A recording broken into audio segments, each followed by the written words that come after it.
Estamos de regreso en JN Noticias y vamos con lo anunciado. Nos acompaña hasta aquí el señor Ángel Delgado, abogado constitucionalista. ¿Cómo está, don Ángel? Bienvenido. ¿Cómo está?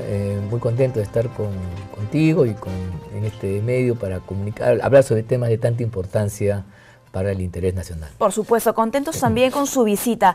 Hablaremos, como anuncié, de reforma electoral, que no es un tema que se desgasta en el tiempo, sino al contrario, siempre surgen nuevas dudas, nuevas consultas. Y a propósito del término de esta primera legislatura, muchos nos preguntamos qué va a pasar luego del 28, ¿no? Entre el 28, bueno, los primeros días de agosto, como conversamos, hasta el 15 de diciembre, ¿cuáles serían los avances? Los cambios son fundamentalmente a nivel del Poder Ejecutivo. O sea, el mensaje presidencial tiene que ver con la gestión del Ejecutivo, del Gobierno propiamente dicho, y eso puede implicar el remozamiento, cambio del equipo ministerial.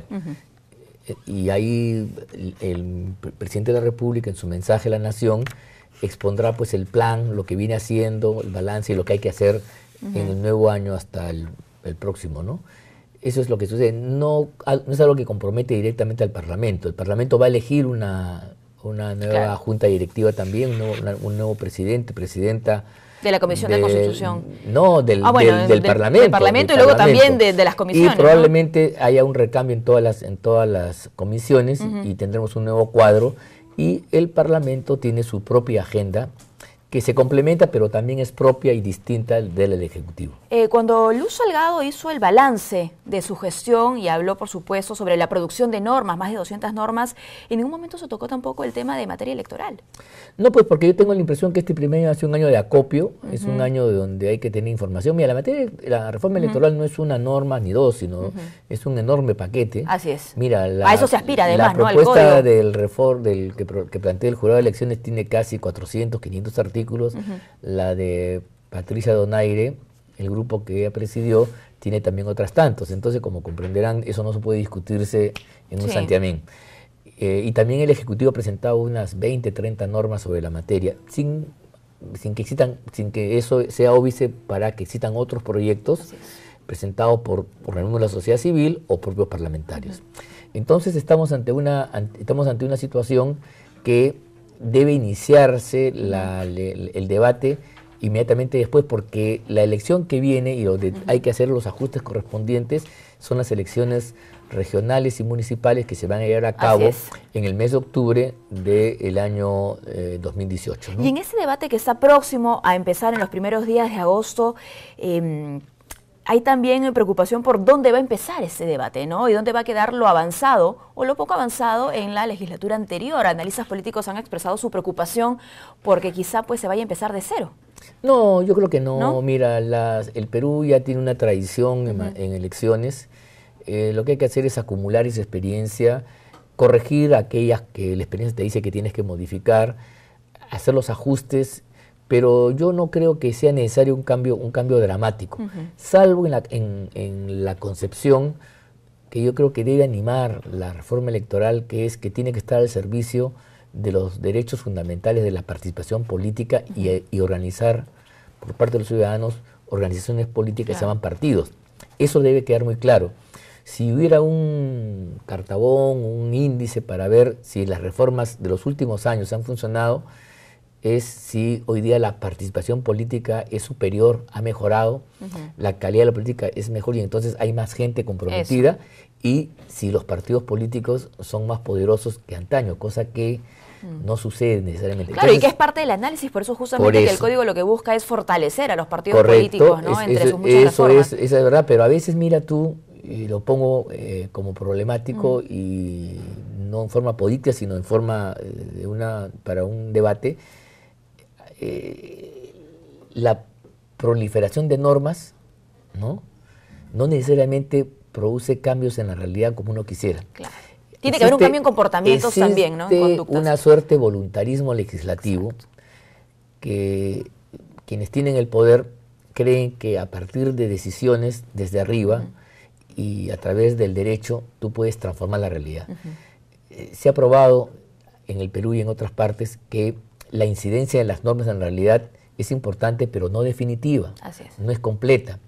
Son las costumbres, los hábitos.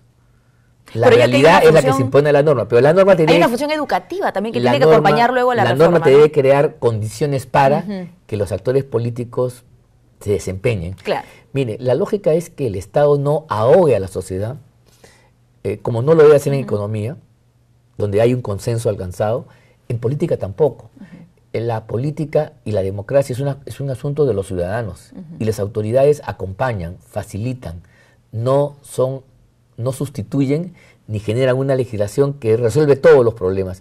No es así. Creo que quizás ahí podemos nosotros escudriñar haciendo un balance, porque no solamente hay que plantear cosas, reformas, no hay que codificar solamente, sino hay que discutir si lo que hemos hecho en estos últimos años de recuperación de la democracia, 15 años, ha contribuido a fortalecer la esfera política, a dinamizar la participación política de la población, a hacer que los derechos participativos se afirmen y los partidos sean más fuertes que antes. Que son uno de los principales retos. Ese es los índices sociológicos que nosotros deberíamos mostrar para demostrar que nuestra legislación está dando frutos. Ahora, usted ha tenido la oportunidad de compartir también con diferentes grupos el tema del código electoral, ¿no? De las diferentes reformas a través de conversatorios, de diálogos participativos que incluso organiza el Jurado Nacional de Elecciones en esta función justamente de promover, ¿no? Educación en derecho electoral, ¿no? De compartir con el ciudadano la reforma, porque finalmente es para el ciudadano.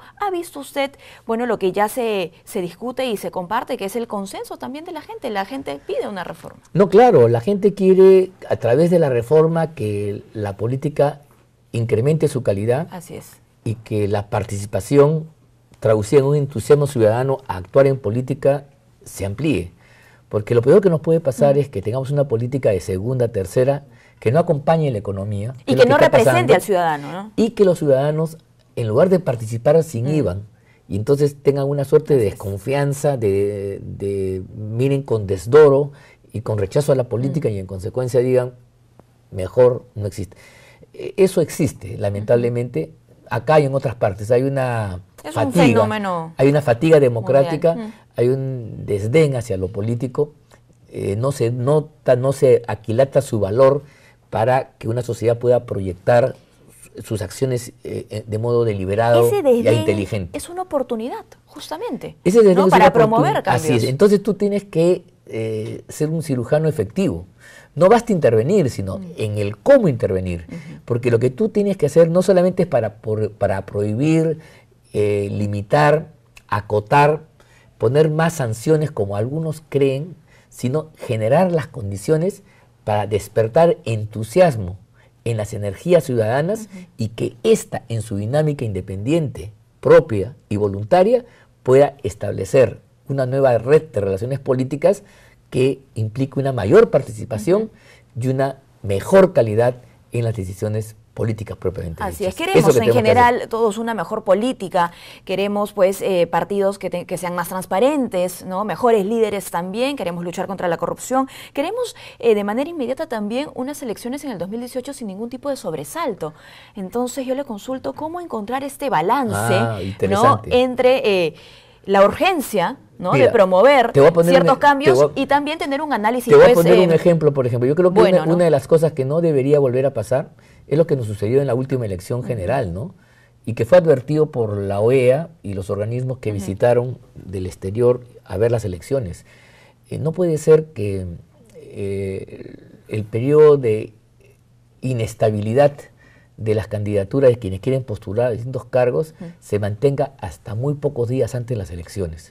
Yo creo que hay que hacer un esfuerzo, como decía la ley orgánica de elecciones, que es del año 97 del pasado siglo, 1997, que tiene que haber un periodo donde hay tachas, impugnaciones, y terminado ese periodo, ¿no?